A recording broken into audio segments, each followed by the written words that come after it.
Butcher watched Homelander shoot lasers into the sky after the V1 injection. You know what his advice was to the entire team. One word: run. That's where we are. 2 episodes left. 5 different endings being set up at the same time. And the guy they've been trying to kill for 5 seasons just became immortal.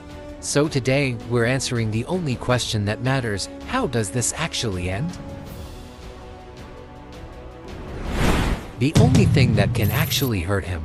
Everyone's talking about the Supe Virus like it's the obvious answer. And look, they're not wrong. But they're missing the detail that makes it actually work. Yes, the virus was built up through Gen V as the ultimate Homelander kill switch. But V1 changes the equation. When Soldier Boy got infected, it was like watching him flatline for a moment, and Soldier Boy was already the closest thing to Homelander's level.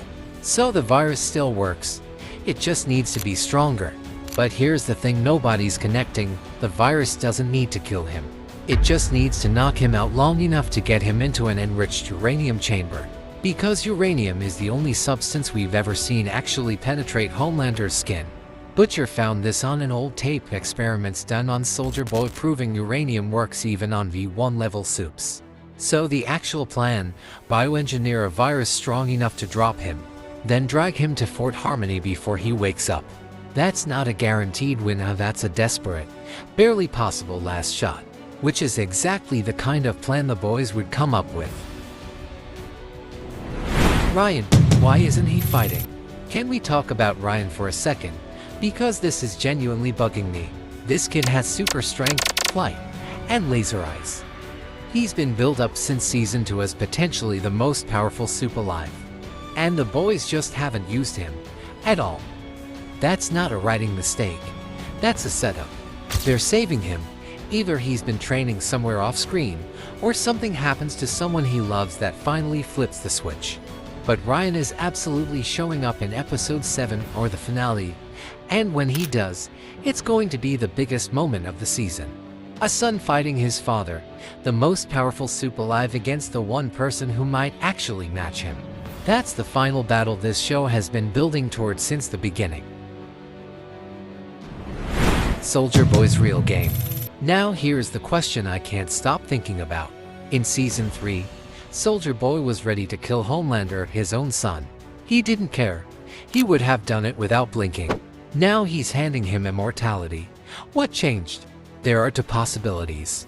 Either he genuinely wants to rule alongside Homelander forever, to immortal gods, father and son, running the world together. Which is terrifying. Or, and this is the theory I actually believe, Soldier Boy knows something about V1 that nobody else does.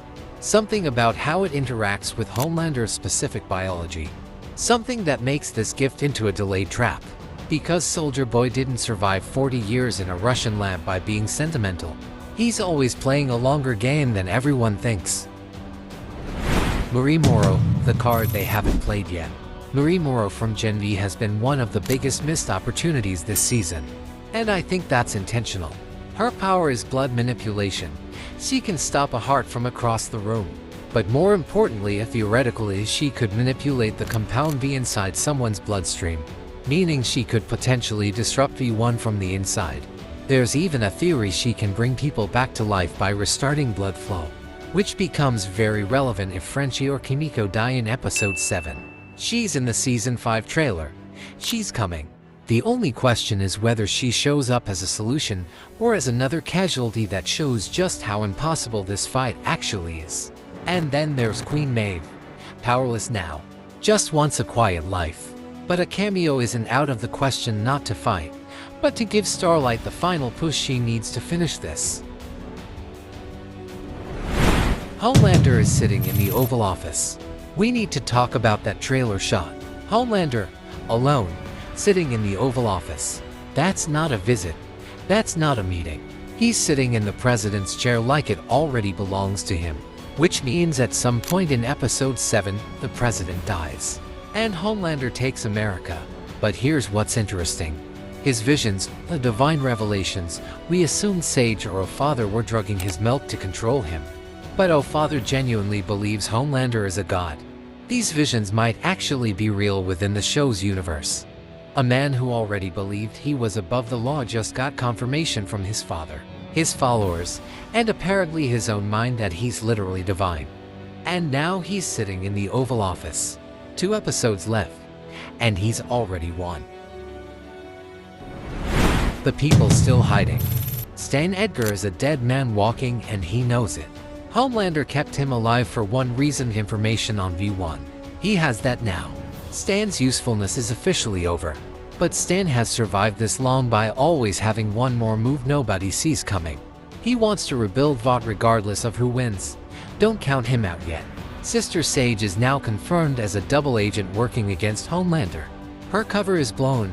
She's hiding with the boys, and she's helping them for now. But her end goal has always been mass destruction.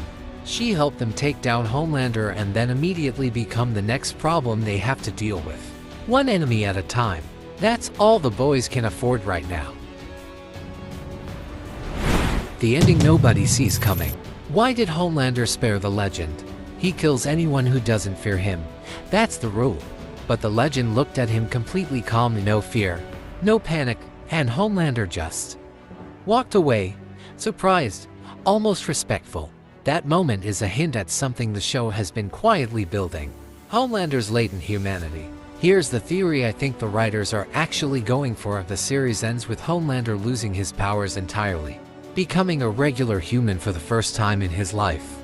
Vulnerable, alone, with no laser eyes, no flight, no invincibility. Just a man who was taken from his mother at birth, experimented on, and turned into a weapon. And we get to see what that actually looks like, stripped of everything. Not a redemption, not forgiveness, just understanding. The show making you sit with the fact that monsters are made, not born. That's the ending that would actually mean something. 2 episodes, 5 setups, 1 immortal god sitting in the Oval Office. Tell me in the comments, and does Homelander lose his powers? Does Ryan finally fight? And who from the boys' crew doesn't make it to the finale? My episode 7 breakdown goes up the moment it drops. Subscribe so you don't miss it.